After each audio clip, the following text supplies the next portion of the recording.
Okay, तो start कर रहे हैं stereo chemical aspects of nucleophilic substitution reaction. ठीक है, तो हुआ क्या है इसमें, ध्यान से एकदम पढ़ना line to line. In order to understand the stereochemical aspects of substitution reaction we need to learn some basic stereochemical principles and notations. मतलब कुछ बेसिक टर्म्स तो जान जाओ जो स्टीरियो केमिस्ट्री में यूज होते हैं, जो स्टीरियो केमिस्ट्री में यूज होते हैं। जैसे कि ऑप्टिकल एक्टिविटी क्या होता है, कैरिलिटी क्या होता है, रिटेंशन, इन्वर्जन, रेसिमाइजेशन, इनके बारे में बात करेंगे। ठीक है, तो पहला पॉइंट है ऑप्टिकल एक्टिविटी। कोई भी चीज ऑप्टिकली एक्टिव होने का क्या मतलब है। लिखा plane polarized light produced by passing the ordinary light through the Nicol prism is rotated when it is passed through the solutions at certain compounds. Such compounds are optically active compound। मतलब अगर कोई भी compound अगर optically active है ना, तो ordinary light ले जाओ, उसको नाइकॉल प्रिज्म से पास कराओ। ठीक है ना, ऑर्डिनरी लाइट ले जाओ, उसको नाइकॉल प्रिज्म से पास कराओ, तो क्या निकलेगा, एक प्लेन पोलराइज लाइट निकलेगा, वन डायरेक्शनल। अब वो प्लेन पोलराइज लाइट को जब उस सॉल्यूशन से पास करोगे, जिसका ये पता नहीं है कि वो ऑप्टिकली एक्टिव है या नहीं है, उससे पास कराओगे, तो वो प्लेन पोलराइज लाइट को किसी न किसी डेफिनेट एंगल पे रोटेट कर देगा। अगर क्लॉकवाइज करेगा तो डी फॉर्म, एंटी क्लॉकवाइज करेगा तो L form. It means the compound is optically active. बोलो, क्लियर है? आगे अब वही बोल रहा है, the angle by which the plane polarise light is rotated by measured by an instrument called polarimeter. जिस एंगल से वो रोटेट हो रहा है उसको एक इंस्ट्रूमेंट से मेजर करते हैं, उसका नाम है polarimeter. If the compound rotates the plane polarized light to the right, then it is dextrorotatory। अरे बोलो, और dextrorotatory and D form, और इसको प्लस साइन से भी दिखाते हैं। ठीक है ना। If the light is rotated toward left, तो एंटी क्लॉकवाइज, लेविरोटेटरी, माइनस। क्लियर है? यहाँ तक बात समझ में आ गई। जब यहाँ तक बात समझ में आ गई तो वही बोल रहा है कि सच प्लस एंड माइनस एक दूसरे का आइसोमर हो गई है। Such plus and minus isomers of a compound are called optical isomers and the phenomena is known as optical isomerism. खत्म optical activity. Next point, molecular asymmetry. Molecular asymmetry, chirality, enantiomers. तो enantiomers का मतलब तो पहले ही जान लो कि non super imposable mirror images. ये दोनों हाथ एक दूसरे के मिरर इमेजेस हैं, इनको जब सुपर इम्पोज करोगे तो ये नॉन सुपर इम्पोज हो जाएंगे। ठीक है ना, कंप्लीटली सुपर इम्पोज नहीं पाओगे। सर ऐसे कर लेते हैं, बेटा ऐसे करना ही नहीं है, ऐसे करना है। ठीक है ना, एक प्लेन का दूसरे प्लेन पे। मॉलिक्यूलर एसिमेट्री, इसका मतलब कि मॉलिक्यूल जो होता है वो एसिमेट्रिक होना चाहिए, सिमेट्रिसिटी नहीं बैठना चाहिए। समझ रहे हो ना, सिमेट्रिसिटी नहीं बैठना चाहिए। उसी तरह से कायरलिटी, कायरलिटी मतलब ऐसा कार्बन इसके चारों ग्रुप जो होते हैं वो अलग अलग हो, उसको हम एसिमेट्रिक या कायरल कार्बन कहते हैं। The observation of Louis Pasteur in 1848 that crystals of certain compounds exist in the form of mirror images। कुछ ऐसे भी कंपाउंड्स होते हैं उनके क्रिस्टल जो होते हैं वो मिरर इमेजेस के फॉर्म में एग्जिस्ट करते हैं एक दूसरे के। That let the foundation of modern stereochemistry. क्या कहता है modern? He demonstrated that aqueous solution of both the types of crystal shows optical rotation equal in magnitude. मतलब कि वो जो सोल्यूशन है उसका मतलब एक्वस सोल्यूशन ले लोगे इस कंपाउंड का, तो वो क्या करेगा, वो दिखाएगा ऑप्टिकल रोटेशन, लेकिन बराबर मैग्नीट्यूड में। ठीक है ना, लेकिन अपोजिट डायरेक्शंस में। ठीक है ना, डी फॉर्म जितना बनेगा उतना ही L form. He believe that this difference in the optical activity was associated with the three dimensional arrangement of atom in the molecule. मतलब एक कॉन्फिगरेशनल डिफरेंस है। क्या है? कॉन्फिगरेशन मतलब अरेंजमेंट, मतलब स्पेशल अरेंजमेंट में थोड़ा अलगाव है, इसके कारण आ रहा है। तो दो टाइप के क्रिस्टल बन रहे हैं।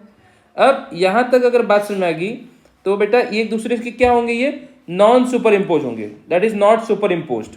ठीक है ना, मिरर इमेजेस होंगे एक दूसरे के और ये नॉन सुपर इम्पोजेबल होंगे। देखो यहाँ पे लिखा है साफ साफ कि in the same year independently argued that special arrangement for 4 groups valencies around the central carbon is tetrahedral.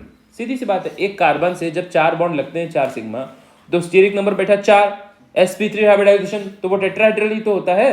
अगर फ्रीली अगर छोड़ दिया जाए स्पेशल अरेंजमेंट में टेट्राहेड्रल होता है। The mirror images of the molecule is not super imposed. इस molecule के जो मिरर इमेज होंगे वो सुपर इम्पोज नहीं हो पाएंगे। ठीक है, तो सच अ कार्बन मतलब ऐसा कार्बन जिसे 4 अलग अलग ग्रुप जुड़े हुए हैं और जो टेट्राहेड्रली अरेंज है और उससे अलग अलग कार्बन जुड़े हुए हैं, मतलब वो एसिमेट्रिक और कायरल कार्बन है। तो इस टाइप के कार्बन को ही एसिमेट्रिक कार्बन या स्टीरियो सेंटर भी कहते हैं।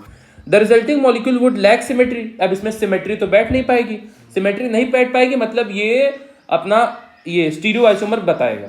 अगर बैठ जाती तो गड़बड़ हो जाता, एसिमेट्रिक होना चाहिए। It is referred to as the asymmetric molecule. The asymmetricity of the molecule along with the non-superimposability of mirror images is responsible for the optical activity in such organic compounds. मतलब molecule एक तो asymmetric होना चाहिए, दूसरा mirror images होने चाहिए इसके, और वो नॉन सुपर इम्पोजेबल होने चाहिए। सब की सब क्या दिखा रहे हैं, उसकी ऑप्टिकल एक्टिविटी को दिखा रहे हैं, उस कंपाउंड की। समझ रहे हो? Next, the symmetricity and asymmetry also observe in many day to day objects. मतलब आजकल के ऑब्जेक्ट्स में सिमेट्रिक एसिमेट्रिक तो बहुत सारा, जैसे ये देखो काइरलिटी की बात किया है। एन ऑब्जेक्ट, देखो डायग्राम देखो, an object that can not be super impose on it's mirror images is called chiral. एक ऐसा ऑब्जेक्ट जो अपने मिरर इमेज पे सुपर इम्पोज ना हो पाए, उस ऑब्जेक्ट को हम कहते हैं काइरल। बोलो, जैसे ये दोनों हाथ हो गए, पैर हो गए, उसी देखो ये ग्लास देख रहे हो, तो देखो ये ग्लास जो है ना, ये मिरर इमेजेस तो हैं एक दूसरे के, लेकिन एक दूसरे के ऊपर ये सुपर इम्पोज हो जाएंगे, ध्यान से देखिए। तो देखो लिखा है, जो हाथ पैर वाला बना है उसमें लिखा है chiral objects non super imposable mirror images. मतलब ये दोनों एक दूसरे के एनएंशियोमर्स हैं। क्या है? एनएंशियोमर्स। वेयरएज ये क्या है? Non chiral object super imposable mirror images. ये क्या हो गया? Super imposable. ठीक है, तो हमारे डे टू डे लाइफ में बहुत सारे मिल जाएंगे। अब देखो, अब यहाँ के बाद ये पढ़ना है, the objects which are non super imposable on the mirror images like a pair of hands are said to be chiral and this property is known as chirality. Chiral molecules are optically active while the objects which are superimposable on their mirror images are called achiral. जो superimpose हो जाएंगे उनको हम क्या कहेंगे? achiral. These molecules are optically inactive. ये molecules क्या होंगे? optically inactive. खत्म? The above test for molecular chirality can be applied to organic molecule by constructing the models and its mirror images by drawing three-dimensional structure and attempting to superimpose them. फटाफट उसका three dimensional structure बनाओ, उसके mirror images बनाओ, एक दूसरे के ऊपर super impose हो रहे हैं कि नहीं हो रहे हैं, इसको देख लो और पता चल जाएगा कि वो ऑप्टिकली एक्टिव है या नहीं है। ठीक है ना? There are aids however can exist in recognising the chiral समूह। So one such aid is the presence of. अब क्या, कुछ क्लूज होने चाहिए। अब कौन बार बार बनाएगा? समझ रहे हो ना? मिरर इमेज कौन सुपर इम्पोज करेगा बैठ के? तो कोई क्लू हो तो पता चल जाएगा वो ऑप्टिकल एक्टिव है नहीं। अरे बोलो, तो वही बोल रहा है कि one such aid is the presence of a single asymmetric carbon atom. मतलब अगर सिंगल एसिमेट्रिक या काइरल या स्टीरियो सेंटर प्रेजेंट हो गया, इसका मतलब वो ऑप्टिकल एक्टिव है। ठीक है ना? Let's consider two simple molecules. देखो दो सिंपल मॉलिक्यूल्स दिया है, एक तो दिया है प्रोपेन टू ऑल और दूसरा दिया है ब्यूटेन टू ऑल। समझ रहे हो ना? प्रोपेन टू ऑल और ब्यूटेन टू ऑल। अब ध्यान से देखो, ए बी सी तीन दिया है ना? ठीक है, ए बी सी। तो ध्यान से देखो, प्रोपेन टू ऑल और ब्यूटेन टू ऑल की बात हो रही है, लेकिन यहाँ पर जो मॉलिक्यूल्स बने हैं एक दूसरे के, ये बेसिकली क्या है? CH3 CH3। अच्छा, बीच में कार्बन है। डायग्राम में ध्यान से देखो, ये बीच में जो है वो कार्बन है। ठीक है ना? इससे जुड़ा हुआ एक CH3, एक CH3 और जुड़ा हुआ है, एक OH जुड़ा। तो ये प्रोपेन टू ऑल है पहला वाला मॉलिक्यूल। और जो बी वाला है वो भी क्या है? Propane two all. सी वाला भी क्या है? Propane two all. तो प्रोपेन टू ऑल की बात कर रहे हैं यहाँ पर। ठीक है ना? तो ध्यान से देखो, बीच वाला कार्बन समझ रहे हो ना? सेंटर में एकदम वो भी कार्बन है, दिख नहीं रहा है।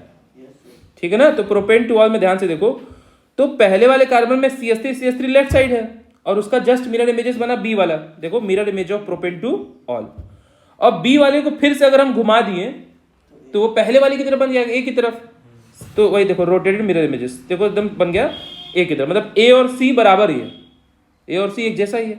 तो लिखा है B is the mirror image of A and B is rotated by 180 degree, then C is obtained. C is superimposible on A. C जो होता है वो A पे superimpose हो जाएगा। अरे बोलो, तो superimpose हो जाएगा तो वो तो ऑप्टिकल एक्टिव है। A और C नहीं, A और B है। बोलो। So ये देखो लिखा है, as you can see very clearly, propane to all A वाला does not contain an asymmetric carbon. क्या A वाले के पास कोई asymmetric carbon है क्या? दो CH3 ग्रुप सेम हो गए, चारों अलग अलग होने चाहिए ना भाई। एक H है, एक OH है, लेकिन दो CH3 हो गया। तो वही बोल रहा है, as you can see very clearly, propane to all does not contain an asymmetric carbon, as all the four groups are attached to the tetrahedral carbon are not different. सारे अलग अलग है नहीं। So we rotate the mirror images of molecule by 180 degree, structure C, and try to overlap the structure C with the structure A, and these structures completely overlap. Thus propane to all is a chiral molecule.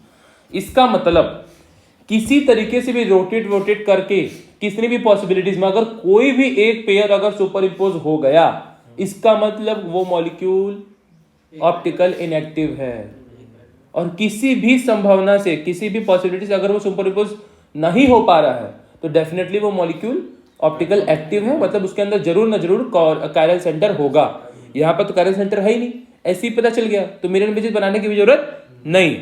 अरे बोलो, इसमें बना के दिखा दिया। देखो यार, अगर बी वाला नहीं अगर सुपर इम्पोज हो रहा है तो सी वाले को देख लो, सी वाला देखो ए और सी से ऊपर, मतलब कुल मिला के जहां भी कायरल सेंटर होगा वही एसिमेट्रिक होगा, वही ऑप्टिकल एक्टिव होगा, बस। ठीक है। अब देखो ब्यूटेन टू ऑल की भी बात किया है अगले वाले पेज पे, देख रहे हो? तो ब्यूटेन टू ऑल में भी देखो ना, CH3 अलग है, C2H5 अलग है, H अलग है, OH अलग है, मतलब यहाँ पे क्या है, कायरल सेंटर है कि नहीं है ना? अरे बोलो।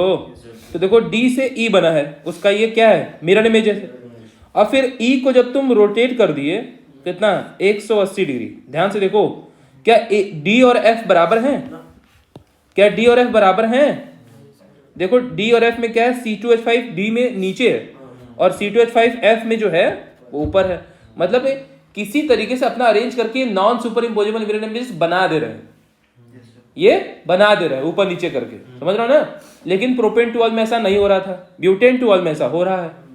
क्लियर है? तो देखो लिखा है butane two ol has 4 different groups attached to the tetrahedral carbon and expected as chiral.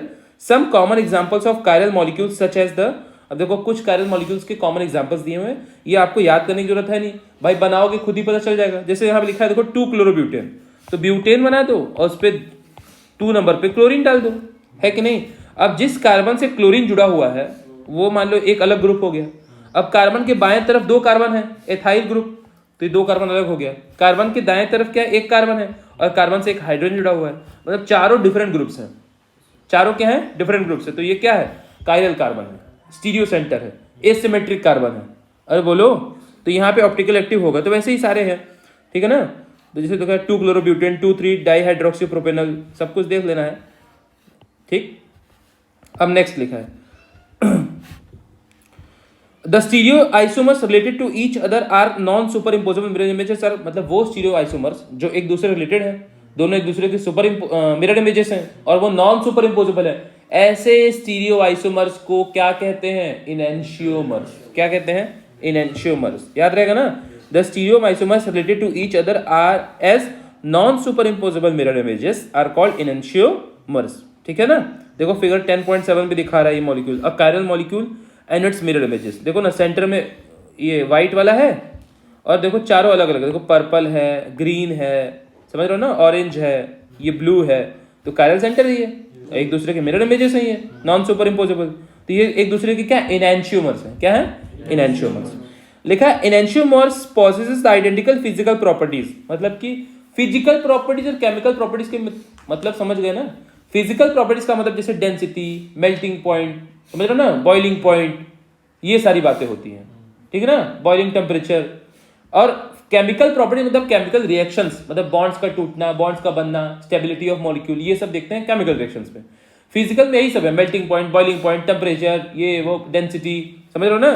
तो बोला इनएंशियोमर जो होते हैं वो भले एक दूसरे के इनएंशियोमर्स हैं, तो इनके फिजिकल प्रॉपर्टीज तो लगभग लगभग सेम होते हैं। देखो लिखा है इनएंशियोमर्स जो होते हैं, जैसे डी और एल बना, ठीक है ना, non super imposable mirror images बने, तो आइडेंटिकल फिजिकल प्रॉपर्टीज रखे हैं, जैसे कि melting point, boiling point, refractive index etcetera. They only differ with respect to the rotation of plane polarised light, बस इतने में ही अंतर करते हैं। मतलब इन दोनों का मेल्टिंग पॉइंट भी सेम होगा, बॉइलिंग पॉइंट भी सेम होगा, रिफ्रैक्टिव इंडेक्स भी सेम होगा, दूसरी प्रॉपर्टीज भी सेम होगी, फिजिकल प्रॉपर्टीज, लेकिन इनका जो बिहेवियर होता है प्लेन पोलराइज्ड लाइट के लिए वो अलग अलग होता है। एक जो होता है वो क्लॉकवाइज घुमाएगा, तो दूसरा वाला एंटी क्लॉकवाइज घुमाएगा, समझ रहे हो ना? तो वही बोल रहा है, if one of the enantiomer is dextrorotatory, other will be laevorotatory. However, the sign of optical rotation is not necessarily related to the absolute actual configuration of molecule. खत्म। अब देखो ध्यान से बनना, अब ये D है और ये L फॉर्म है, इनका अगर इक्विमोलर मिक्सचर ले ले, मतलब दोनों का सेम मोलर ले ले, मोलरिटी, दोनों का कंसंट्रेशन सेम हो और एक साथ ले ले मिक्सचर, तो ऐसे मिक्सचर को हम क्या कहते हैं, रेसमिक मिक्सचर। देखो लिखा है a mixture containing two enantiomers in equal proportions, in equal proportions will have zero optical rotation. क्यों? क्योंकि एक अगर क्लॉकवाइज आ रहा है तो दूसरा एंटी क्लॉकवाइज आएगा, तो कैंसिल आउट हो जाएंगे ना। अरे बोलो, इसको क्लॉकवाइज है, इधर एंटी क्लॉक, तो कैंसिल आउट हो जाएंगे। तो लिखा है with no optical rotation in racemic mixture. देखो लिखा है a mixture containing two enantiomers in equal proportions will have zero optical rotation as the rotation due to one isomer will be cancelled by the rotation due to other isomer. बोलो, such a mixture is known as racemic mixture or racemic modification. A racemic mixture is represented by prefixing, क्या लिखा है, D L या plus minus बोलो, क्योंकि इसमें D भी है और एल भी है तो डी एल एक साथ बोल दो, या प्लस भी है माइनस में तो प्लस माइनस एक साथ लिख दो। तो इसका मतलब क्या आ रही है, इक्विमोलर प्रोपोर्शंस में दोनों फॉर्म है, तो इसलिए हम बोल देंगे रेसमिक मिक्सचर है। ठीक है ना, अरे बोलो ठीक है। For example plus minus butane two all, the process of conversion of enantiomers into racemic mixture is not, ये बड़ा इंपॉर्टेंट है। जो इनेंशियोमर्स होते हैं डी और एल फॉर्म, इनको अब किस में बदल दे रहे हो, रेसमिक मिक्सचर में ले आ रहे हो इक्विमोलर प्रोपोर्शंस में और एक साथ डाल दे रहे हो, मिक्सचर कर रहे हो। तो वो जो रेसमिक मिक्सचर का बनना होता है फ्रॉम इनेंशियोमर, उस प्रोसेस को हम क्या कहते हैं, रेसिमाइजेशन, क्योंकि रेसिमिक मिक्सचर बन रहा है तो रेसिमाइजेशन। बोलो क्लियर है, racemisation.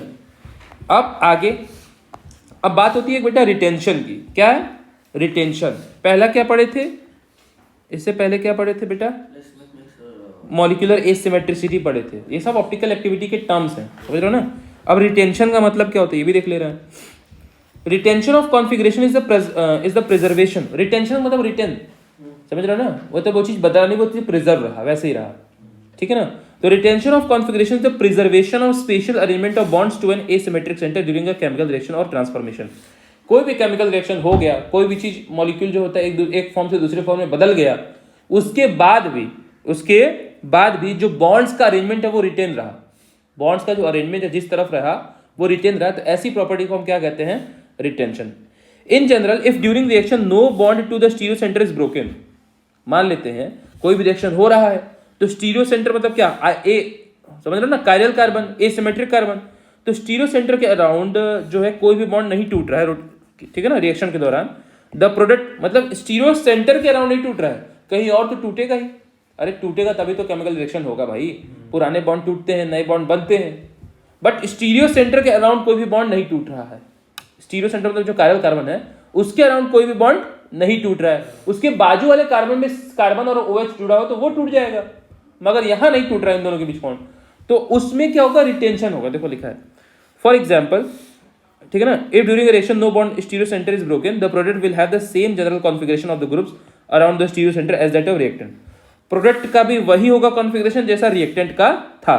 Such reaction is said to be proceed with retention of configuration. ऐसे रिएक्शन को हम क्या कहते हैं, रिटेंशन हो गया, रिटेंशन ऑफ कॉन्फिगरेशन। ठीक है ना, क्या हो गया, retention of configuration. Consider an example of the reaction that take place when, अब देखो यहां लिखा है -2 मेथाइल ब्यूटेनोल। माइनस का मतलब समझ गया, लेवी रोटेशन।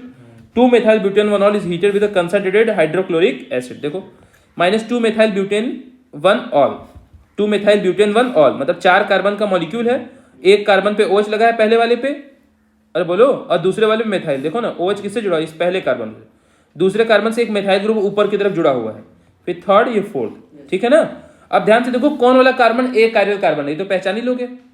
देखो ना, जो सेकंड वाला कार्बन उससे एक हाइड्रोजन जुड़ा हुआ है, एक मेथाइल ग्रुप जुड़ा हुआ है, एक CH2OH ग्रुप जुड़ा हुआ है और एक एथाइल ग्रुप जुड़ा हुआ है।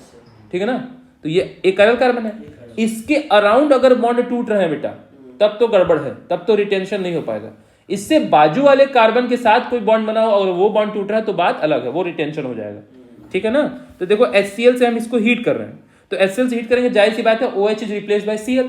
अरे OH is replaced by Cl, तो देखो ना OH माइनस हटा, यही तो है सब्स्टिट्यूशन रिएक्शन, OH माइनस हटा Cl माइनस लग गया। अरे बोलो, देखो लग गया ना। एक बात बताओ, क्या स्टीरियो सेंटर के अराउंड कोई बॉन्ड टूटा? अरे जो एक कायरल कार्बन था उसके अराउंड कोई बॉन्ड नहीं टूट रहा है ना, उसके बाजू वाले कार्बन से OH जुड़ा हुआ है ना, वो ना टूट रहा है। इसका मतलब स्टीरियो सेंटर के अराउंड अगर कोई बॉन्ड नहीं टूट रहा है मतलब ये कॉन्फिगरेशन रिटेन रहेगा, ऐसे ही बनेगा। देखो अब क्या लिखा है यहाँ पर, HCl से जब हीट किया तो देखो ये Cl हटा, सॉरी OH हटा और Cl लग गया। पहले इस पे पढ़ते हैं क्या लिखा है। ठीक है, it is important to note that the configuration at a symmetric centre in the reactant product is same. Configuration तो सेम है लेकिन the sign of optical rotation है चेंज इन द प्रोडक्ट। पहले माइनस था, अब क्या हो गया, प्लस हो गया। This is so because two different compounds will with same configuration at asymmetric centre में हैव डिफरेंट ऑप्टिकल रोटेशन। नहीं समझे भाई, दो अलग अलग कंपाउंड है, इनका कॉन्फिगरेशन भी सेम। कॉन्फिगरेशन का मतलब समझते हो, स्पेशल अरेंजमेंट बस। जैसे CH3 अगर इसमें ऊपर की तरफ है ना तो CH3 इसमें भी ऊपर की तरफ रहेगा। CH2OH इधर था, CH2Cl, तो वहां पे CH2OH उधर ही रहेगा, तो इसको कहते हैं कॉन्फिगरेशन। तो रिएक्टेंट और प्रोडक्ट में कॉन्फिगरेशन तो सेम है लेकिन बदला क्या, ऑप्टिकल रोटेशन। ठीक है ना, ऐसा पॉसिबल होता है कि ठीक है अगर कॉन्फ़िगरेशन सेम है तो जरूरी नहीं ऑप्टिकल रोटेशन भी सेम रहे, प्लस रहे तो प्लस, प्लस से माइनस, माइनस से प्लस। देखो लिखा है, it is important to note that the configuration at symmetric centre in the reactant and product is same but the sign of optical rotation has change in the product. This is so because, अब इसके आगे ध्यान देना, two different compounds with same configuration at asymmetric centre may have different optical rotation. One may be dextrorotatory plus sign, तो while other may be levorotatory negative sign।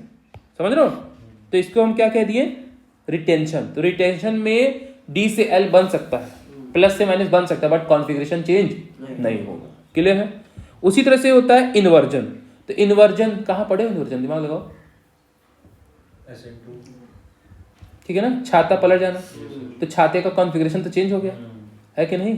SN2 में inversion होता था नहीं, छाता उल्टा हो गया तो कॉन्फ़िगरेशन चेंज ही हो गया ना।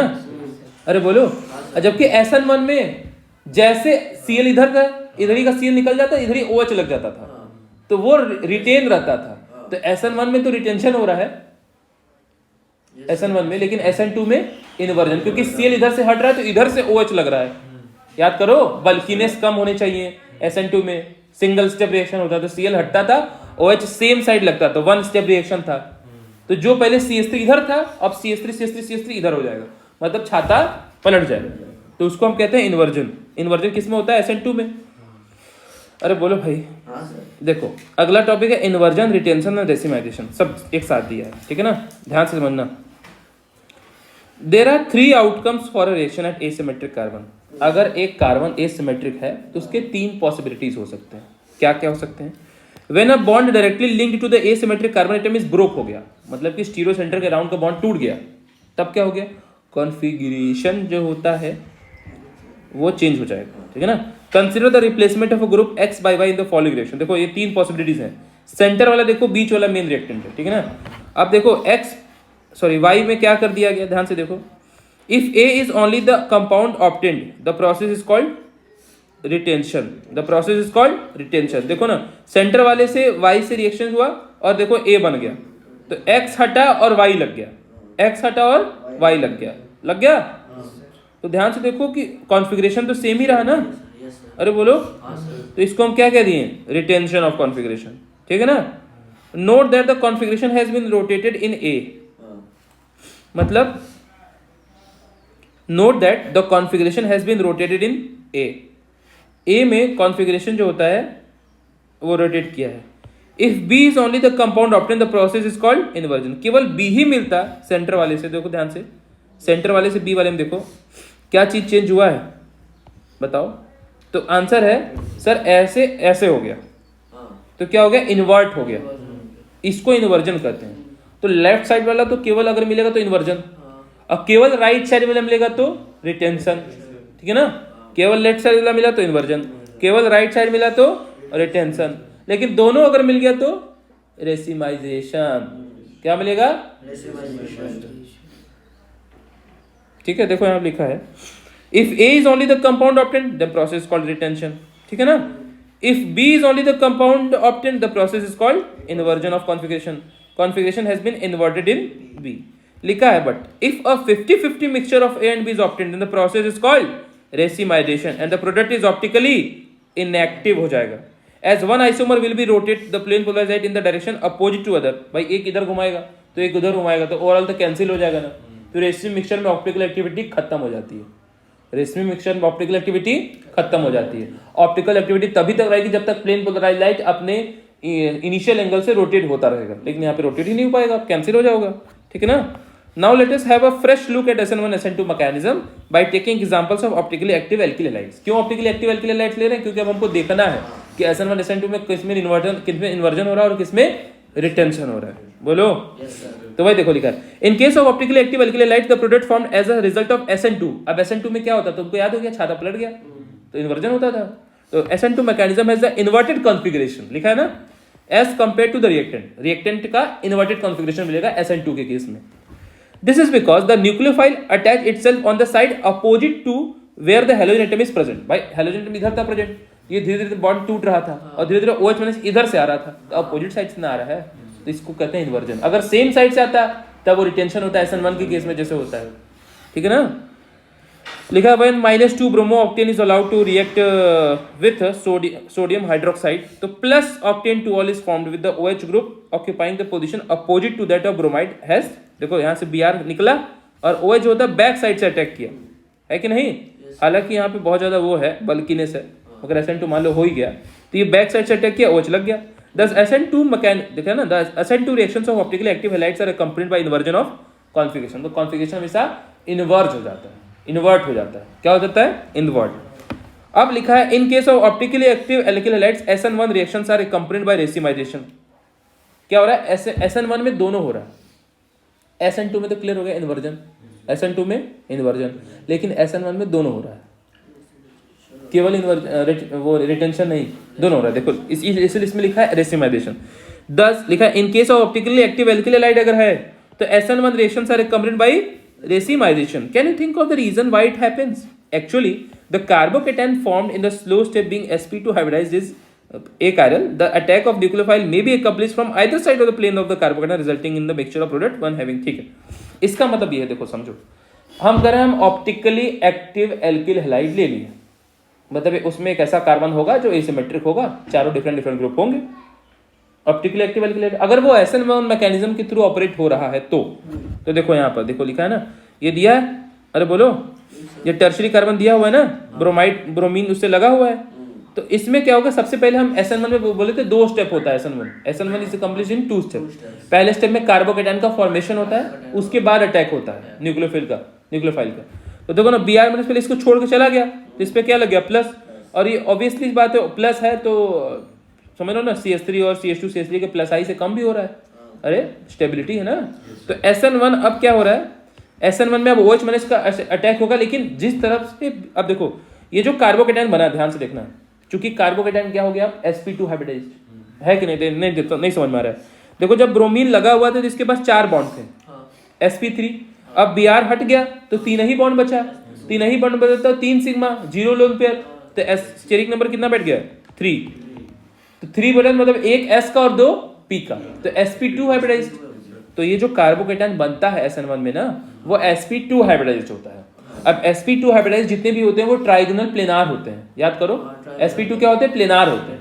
जैसे कि हम एरोमेटिसिटी में पढ़ के आए हैं, वो भी वहां भी तो था, for the compound to be aromatic each carbon should be sp2 hybridised, याद करो।